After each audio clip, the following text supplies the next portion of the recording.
It started with a voicemail I didn't mean to hear. I was cleaning out my phone on a lazy Sunday afternoon, the kind where you finally delete screenshots of recipes you never cooked and blurry dog photos from 3 years ago, when I stumbled across it. One saved message.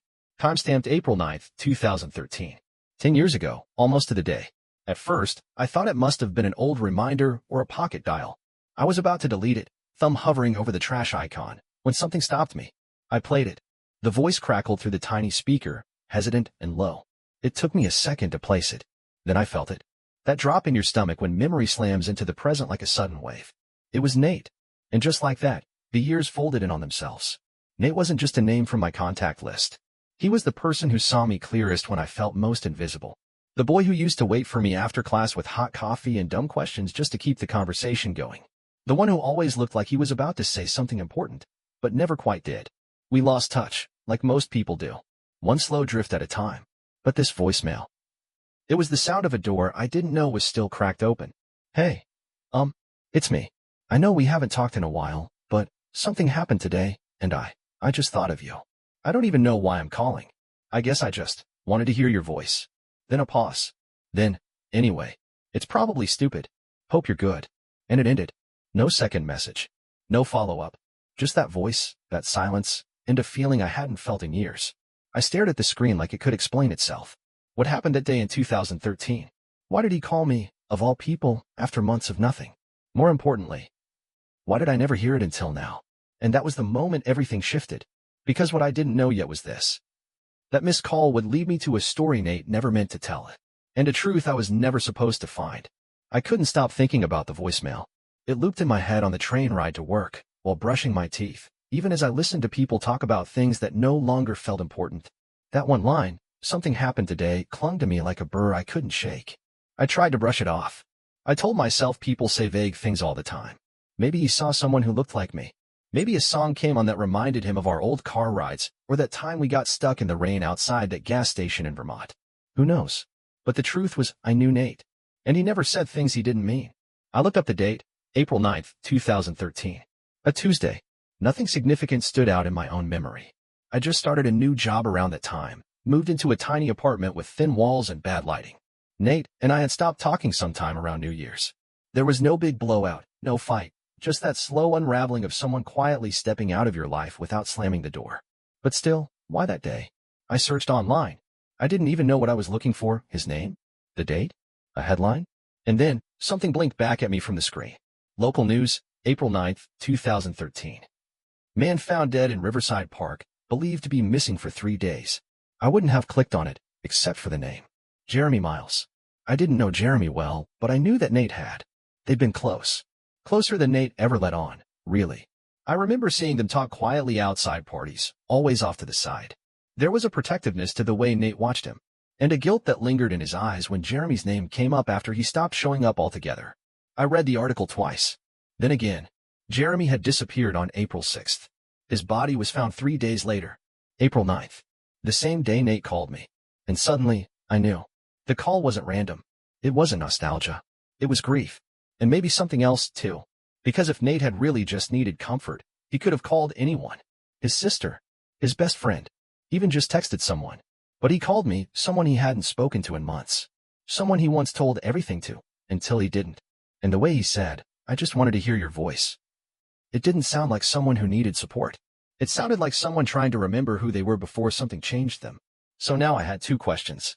What happened to Jeremy? And what did Nate never get the chance or courage to say? I didn't know it yet, but both answers were waiting in a place I hadn't gone in years. Back home. 2 days later, I stood in front of my childhood home, staring at the porch swing that hadn't moved in years.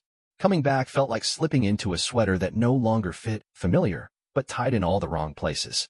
The house was the same. My old room still had the faded glow-in-the-dark stars on the ceiling. My mom had cleared out some space, like she always did when I came to visit, but she didn't ask questions. She just hugged me and said, "You look tired," which was her way of saying, something's wrong. She wasn't wrong. I didn't tell her about the voicemail or Jeremy or any of it. I didn't know how to explain that I was chasing a feeling when I couldn't quite name. All I said was, I need a few days. And she nodded like she understood. I walked around the neighborhood that evening, just like we used to. The streets hadn't changed much, except maybe the trees looked taller and the houses smaller. I passed Nate's old house, a narrow two-story with peeling white paint and a porch light that flickered like it was too tired to fully give up. I wondered if he still lived there, or if his parents did. I thought about knocking. I didn't. Instead, I went to the one place I knew would hold echoes. The high school. It was technically closed, but I walked the perimeter anyway. Ended up behind the gym, where we used to hang out after class. It was where Nate and I first became friends, accidentally at first. I was waiting out a storm. He was skipping detention. We started talking. Never really stopped. And then Jeremy came along. He was the kind of person who could walk into a room and make everyone lean toward him without even trying. He didn't chase attention. It followed him. I remember how he laughed with his whole face. How he could make silence feel like something you wanted to listen to. He and Nate had an unspoken closeness, like two people carrying the same secret without ever needing to say it out loud. And now Jeremy was gone.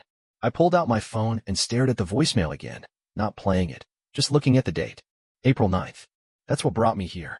That single, suspended message. I opened my contacts and typed Nate's number into a search bar.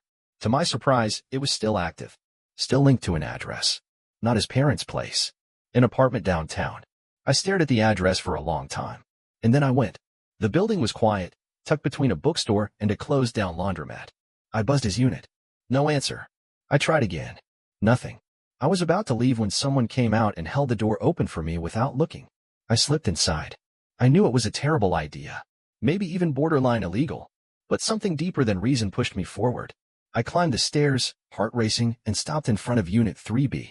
I knocked once. Then again. No response. But the door wasn't fully latched. I pushed gently, and it creaked open. The apartment was dim, just hung in the air like it hadn't been disturbed in weeks. And on the kitchen table, next to a cold cup of coffee and a dead plant, was something I didn't expect. A letter, folded neatly, addressed simply. To whoever comes looking. I didn't touch the letter at first. I just stood there, staring at it like it might vanish if I blinked. The apartment was still and strangely untouched, like someone had walked out mid-thought and never came back. Eventually, I sat down. The envelope was unsealed. The paper inside was a little smudged in one corner, like maybe it had gotten wet or handled too many times. The handwriting was definitely Nate's, neat, a little slanted, unmistakably his. And the opening line? It hit me right in the ribs. If you're reading this, then I guess I didn't have the guts to say it out loud. I swallowed hard and kept reading. There are moments in life where silence feels safer than truth. I've lived too many of those. And now I'm writing this in case someone finally decides to ask why. Why Jeremy? Why me? Why I disappeared? The truth is, Jeremy didn't just die. He chose it. And I've carried the weight of knowing why. I didn't stop him. I didn't even try. Not the night he asked me to talk. Not the week before, when I saw the signs. I just looked away. Because I didn't want to get pulled under, too. He told me something I'd never repeated until now. He was in love with someone who didn't know. Who never knew. And that secret destroyed him. That person wasn't me. But I knew who it was. And I didn't tell them. I didn't give him a voice when he couldn't use his own. So when I found out he was gone, the only person I wanted to talk to was you. You always saw through me. Even when I couldn't speak, you listened. I think that's why I called. And maybe that's why you're here now. I don't expect forgiveness. I don't even know what I expect at all. Maybe just for someone to know the full story. And maybe to ask the question I couldn't. What if it's not too late to tell them? And by the time I finished reading, my hands were shaking. I folded the letter back slowly, like if I moved too fast it might disappear. The apartment felt different now, heavier somehow. Filled with something between grief and unfinished business. Someone out there still didn't know the truth. And Nate had left it to someone like me to decide whether they ever would. I didn't know who Jeremy had loved. Nate hadn't said. But he said he knew. And if I could find out who that person was, maybe this whole story wasn't over yet. I stood up, slipped the letter into my bag, and took one last look around the apartment. Then I closed the door behind me. And I started making a list of everyone who had ever known Jeremy Miles. There's something eerie about trying to remember people you haven't thought about in years. Asterisk asterisk. It's like digging through an attic full of dusty boxes. You think you're opening one thing, but suddenly you're holding a dozen others you forgot you stored away. That's how it felt making a list of everyone who had been close to Jeremy Miles. I started with the obvious ones, our old high school friends. Most of us were part of the same loosely connected group. We weren't a tight-knit circle, more like satellites caught in the same orbit. Some of us drifted closer. Others were just passing by. I scribbled down names on a napkin while nursing a coffee at the only diner still open past 10 in my hometown.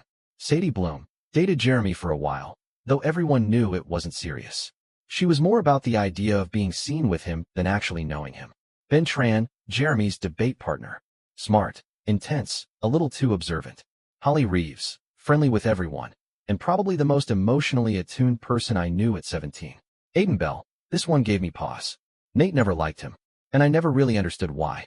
But he and Jeremy were definitely close. Quiet close, like two people sharing something no one else could name. I circled Aiden's name. Something about it pulled at me. I hadn't seen or spoken to him since graduation, but I remembered one thing very clearly. The last time I saw Jeremy alive was at a bonfire during our senior year. Aiden had shown up late, sat down next to Jeremy, and they'd left together not long after. No goodbyes. No fanfare. Just two shadows slipping into the dark. Back then, I thought nothing of it. Now, I wasn't so sure. So I did what any rational adult would do. I looked him up on Facebook. To my surprise, he still had an active profile. Even more surprising, he still lived nearby, 2 towns over, teaching English at a high school. His page was full of posts about literature and pictures of his dog, and the occasional blurry selfie captioned, "Another faculty meeting survived." He looked ordinary. Content, even. But there was one post that stood out, dated just a few weeks earlier. It was a quote, no context. "Some silences are louder than words. Some memories louder than silence." Unknown. It stopped me cold. Not because of what it said, but because I'd seen those exact words once before, in Nate's notebook. Back when we were still talking. Back before everything broke open. I didn't think it was a famous quote. It sounded personal. Too personal. Was it something Jeremy said once? Or something they shared? I didn't know what I was doing until I was already typing. Me. "Hey Aiden. This might sound weird, but I'm back in town for a bit. Was wondering if you'd want to grab coffee? Would be nice to catch up." He replied 2 minutes later. "Aiden, hey. That's not weird at all. I'd really like that." "When and where?" We settled on a small cafe halfway between us. And as I stared at the screen, I had the distinct, creeping sense that whatever this conversation unlocked, it wasn't going to be easy. I got there 10 minutes early. Not because I was eager, but because I needed a moment to settle the knots in my stomach. There's a particular kind of unease that comes from seeing someone tied to a memory you haven't touched in years. It's like opening a door you sealed shut and hoping it's just dusty, not haunted. The cafe was small and quiet, tucked into a corner between a florist and a vintage record shop. The kind of place with chalkboard menus and mugs that don't match. I ordered a tea I wouldn't drink and took a seat by the window. Aiden walked in 3 minutes later, looking almost exactly the same, just older in the eyes. "Hey," he said, smiling as he pulled out the chair across from me. "This feels surreal. Tell me about it." There was a moment, just one, where we both looked at each other and didn't say anything. Like we were both waiting for the other to acknowledge the shadow in the room. But we didn't. Not yet. We started with the usual, work, where we'd ended up, mutual friends we'd lost track of. He told me about teaching, how his students were both exhausting and weirdly endearing. I told him about my job, conveniently leaving out why I was back in town. It was easy, too easy, until I finally said, "Do you ever think about Jeremy?" The air between us shifted. Aiden didn't flinch, but something behind his eyes flickered. "All the time," he said quietly. "Some people, they stay in your bones." I nodded. I found an old voicemail from Nate.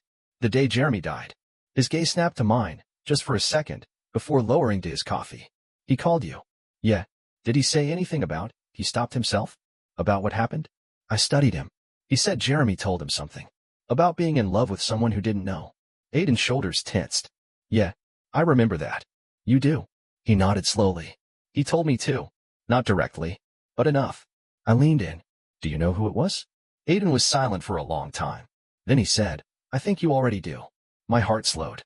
The thing is, I had wondered. For years. But I never let myself land on a name. Because the truth would have made things too complicated. Too sharp. I asked anyway. "Was it you?" He looked up. And in that moment, I didn't need him to say it. But he did. Yes. The silence that followed wasn't awkward. It was full. Heavy with everything he couldn't say before. Everything Jeremy hadn't said either. "I didn't know back then," Aiden added. "Not really. Or maybe I did and just couldn't handle it. But we had something. I think he thought I'd feel the same. I wanted to. But I didn't know how." "And now?" I asked. Aiden gave a sad smile. "Now I know what regret sounds like. And it sounds like a voicemail you can't answer." I thought about Nate. About the letter. About the way grief echoes in people who think they've buried it deep enough. And then Aiden said something I didn't expect. "There's one more person you need to talk to." "Who?" "Nate's sister." I blinked. "Why her?" "She was closer to all of it than anyone knew. She saw things none of us did. She might not tell you everything. But if anyone knows what really happened in the end. He paused. It's her. Nate's sister's name is Lena. She was always the kind of person who noticed things. Quiet in the way that made you forget she was in the room, until she'd say something so observant it would make your spine straighten. She was 3 years younger than us, but in some ways, always felt older. Wiser. I hadn't seen her since Nate, and I stopped talking. But I remembered how she used to look at me, like she knew something about her brother and me that I hadn't figured out yet. I found her on Instagram, still living nearby. Now a freelance photographer, mostly portraits and weddings. I sent her a message that just said, "Hi Lena. It's been a long time. Can we talk?" She replied within the hour. "Yes. I was wondering when you'd come." That line stayed with me the entire drive to her place. She lived in a small studio above someone's garage, filled with plants and old cameras and books stacked in uneven piles. There was a cat asleep on the windowsill and music playing soft enough to feel like a heartbeat. "You look the same," she said, opening the door. "You don't," I replied, and we both smiled. We sat on the floor with tea she insisted I take, and for a while, she let me talk. I told her about the voicemail, about the apartment, the letter, Aiden, the quote. When I was done, she said nothing. Just sipped her tea. Finally, she looked at me and asked, "Do you want the whole truth? Or just enough to make peace?" That question landed like a stone. "I think I need the whole thing," I said. She nodded. "Jeremy came to our house once. 2 weeks before he died." I sat still. "I don't think he planned to," she continued. "He just showed up." I answered the door. He looked hollow, like something was breaking inside of him, and he didn't want anyone to see it. But he asked for Nate.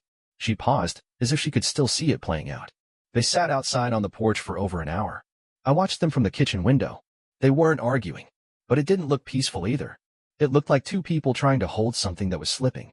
What were they talking about? I asked. "I don't know," she said. But when Jeremy left, Nate came inside and just sat in silence. He didn't talk to anyone for the rest of the night. I waited. The next morning, she said, Nate went through his desk and pulled out a box. I'd never seen it before. He sat with it for a long time, then locked it in the closet. A week later, Jeremy was gone. "A box?" I asked. She nodded. "I still have it." My pulse kicked. Lena stood up, crossed the room, and opened a cabinet. From the back, she pulled out a small wooden box, plain, worn, about the size of a shoebox. No lock. Just a lid. She set it between us. And looked at me. "Are you sure?" I was. I opened it. Inside were a few items, a folded photograph, 2 ticket stubs, and a sealed envelope with Nate's handwriting on it. If someone ever needs to know. I didn't open the envelope right away. I held it in my hands like it might burn.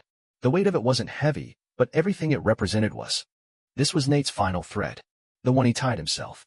The one he left, not for Lena, not even for himself, but for whoever needed to know. And somehow, that ended up being me. Lena sat quietly across from me. She didn't rush me. She just watched, her hands wrapped around her tea, eyes calm and sad in equal measure. I broke the seal. Inside was a single page, folded once, and written in that same familiar, careful handwriting Nate always used when something mattered. "If you're reading this, it means I'm gone in some way. Maybe not physically, but gone from the version of myself you remember. I've carried a lie for years. Not because I wanted to, but because I didn't know how to set it down without breaking everything. Jeremy didn't just tell me he was in love with someone. He told me he was in love with Aiden. And Aiden didn't know. That night on the porch, Jeremy asked me to tell him. To tell Aiden the truth if he couldn't. I said I would. I promised. But I never did. Because I was jealous. Not of Jeremy and Aiden, but of the fact that Jeremy had the courage to feel something so big. So openly. Even if only in private.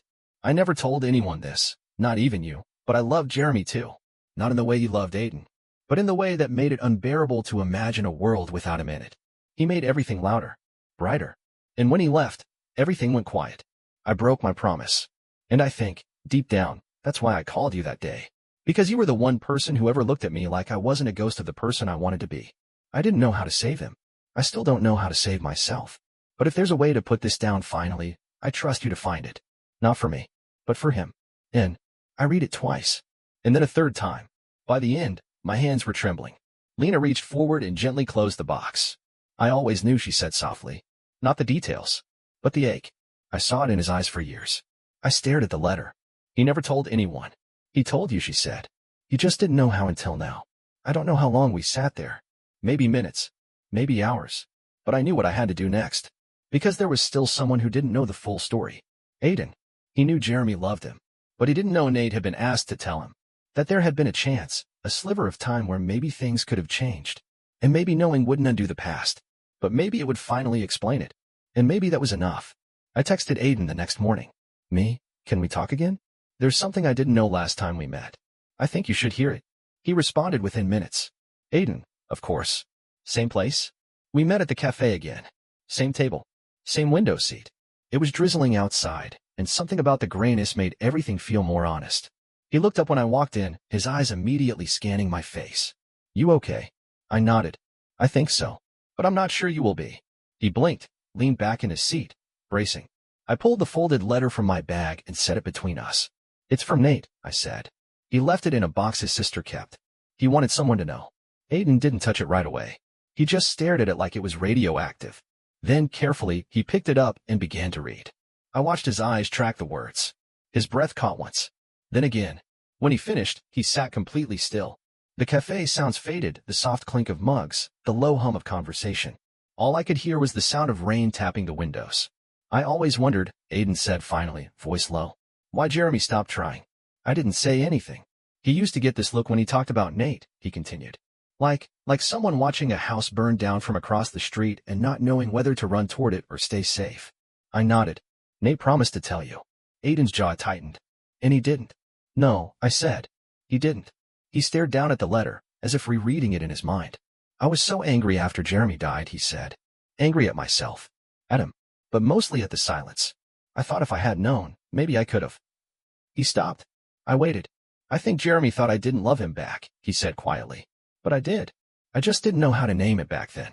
That hit me in the chest. I think Nate didn't tell you because he was scared of what might change, I said. And ashamed. But he told you now. The only way he could. Aiden looked up, eyes glassy. And what am I supposed to do with that? Whatever you need, I said. But it's yours now. He folded the letter again, slower this time. Like it was fragile. Sacred. Can I keep it? He asked. Of course. He nodded, slipped it into his coat pocket. And for a long moment, we just sat in silence.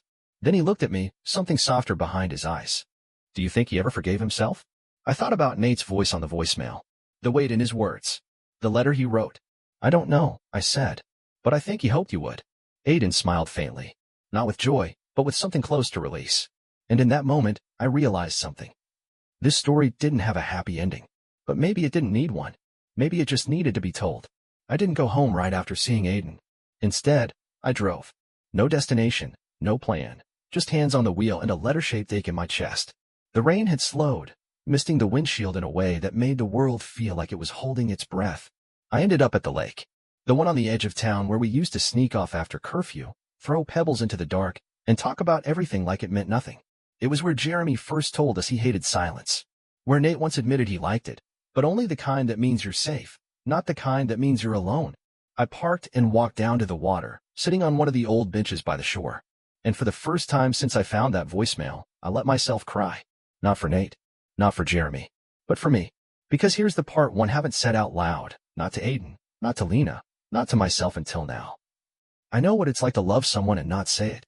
Not because I couldn't, but because I didn't know if I should. His name was Eli. We met after college, when everything felt unfinished and possible at the same time. He had this way of seeing the best in people and calling it out of them, like light through a cracked door. He wasn't like Nate, or Jeremy. He wasn't tangled or silent. He was open, steady, and I left anyway. Told myself I wasn't ready, that he deserved someone more certain. He sent me one message 6 months after we stopped talking. Just a single line. If you ever change your mind, you know where to find me. I never answered. Because I didn't know what to say. Because I didn't know if I could change my mind, or if it was already too late. Sitting by the lake now, all I could think was, how many people are living half-lives because of what they never said? How many almost live in our voicemails, our drafts, our boxes hidden in closets? Maybe that's why Nate called me. Not just because he trusted me to carry Jeremy's story, but because, deep down, he knew I was carrying my own. And maybe he hoped, by handing over his truth, I'd finally go find mine. I pulled out my phone and scrolled until I found Eli's number. It was still there. Unchanged. Unsent. But not for much longer. I didn't draft the message. Didn't reread it 10 times. Didn't second-guess every word like I normally would. I just typed. I think I'm ready now. If the door's still open. And I hit send. The moment after felt both electric and terrifying, like I jumped off something high and was waiting to see if the wind would catch me or let me fall. I didn't expect a reply right away. Or even the same day. It had been over 2 years. I wouldn't have blamed him for deleting my number. But less than 5 minutes later, my phone buzzed. Eli. Still open. Want to meet for a walk? That's when I knew, whatever came next, I wouldn't be carrying this story alone anymore. We met at a park halfway between our apartments. I didn't know he'd stayed in the city. I always assumed he'd moved away, that people like him didn't wait around for the uncertain. But there he was. Same walk. Same calm. A little more tired in the eyes, maybe. But still, him. We didn't hug at first. Just started walking, the kind of silence between us that didn't ask for anything but presence. I didn't think I'd hear from you again, he said. I didn't think I'd ever be ready, I replied. He gave a small smile. And now I know how much silence can weigh. He looked at me, really looked, and I knew then that he understood more than I even needed to explain. I told him about Nate, about Jeremy, about the voicemail in the box and the letter and Aiden and Lena. I didn't leave anything out. I wanted him to know the full story, not just what happened, but what it meant. And when I finished, he was quiet for a moment. Then he said, "It's strange, isn't it? How one person's story can wake up your own." That line stayed with me. We didn't decide anything big that night. No declarations. No dramatic kisses under the stars. But we agreed to try. To talk. To walk a little further together and see what we found. And it felt like the kind of beginning that only comes after something has ended. Later, when I got home, I had one more message waiting for me. Not from Eli. Not from Aiden. Not from Lena. From a number I didn't recognize. No text. Just a voice message. And when I played it, my breath caught. It was Nate's voice. One I hadn't heard before. He sounded different in this one. Lighter. Like it had been recorded long before everything fell apart. Hey, I just wanted to say thank you. For listening. For always knowing when not to say anything. Some people fill silence. You understood it. That's rare. Then, after a beat. If someone's ever looking for me, tell them I was trying. Even if I didn't get there. I was trying. The message ended. And I just sat there, letting it echo. Because maybe that was all any of us ever needed. To know that someone saw the trying. Not because I needed answers anymore, but because something about the quiet there had shifted for me. It used to feel like a place where people disappeared. Now, it felt like a place where truths surfaced, slowly, like driftwood after a storm. I sat on the same bench, watching ripples stretch across the water. A breeze moved through the trees behind me, soft as breath. I reached into my bag and pulled out Nate's letter again. Not to read it, just to hold it. It felt less like a burden now. More like a reminder that everyone is walking around with an invisible story. Some are folded up neat in boxes. Others are scribbled across their faces, waiting for someone to notice. I thought about Jeremy, about Aiden, about Eli, and about the voicemail that started it all. Then my phone buzzed. Aiden, hey, can I show you something? Something I just found while going through old stuff. I told him to come by. An hour later, he sat across from me on the grass, holding a small flash drive. I didn't realize I had this, he said. It was in an old hard drive from college. I think Jeremy gave it to me, maybe for a project. I almost didn't plug it in. He passed it to me. There's a folder, he said. It's called Untitled. Inside, there's one video file. We opened my laptop together, and I double-clicked. The screen flickered. Jeremy appeared. He was sitting in what looked like his bedroom. The camera was unsteady, like he'd set it on a desk. He wore a hoodie and had that familiar crooked smile. If you're watching this, I guess you found it. I don't know who you are, or how long it's been, but I needed to say this out loud at least once, even if no one ever sees it. I loved someone. Not quietly, not secretly, but hopelessly, loud in my head and silent everywhere else. And I think he knew, and I think I still mattered to him, even if it wasn't the way I wanted. But if there's a version of the future where someone's telling this story, where someone still remembers me, not just the ending, but all the messy, human middle, then maybe that's enough. He smiled, almost shyly. Tell them I tried. The video ended. I looked at Aiden. He didn't say anything. He didn't have to.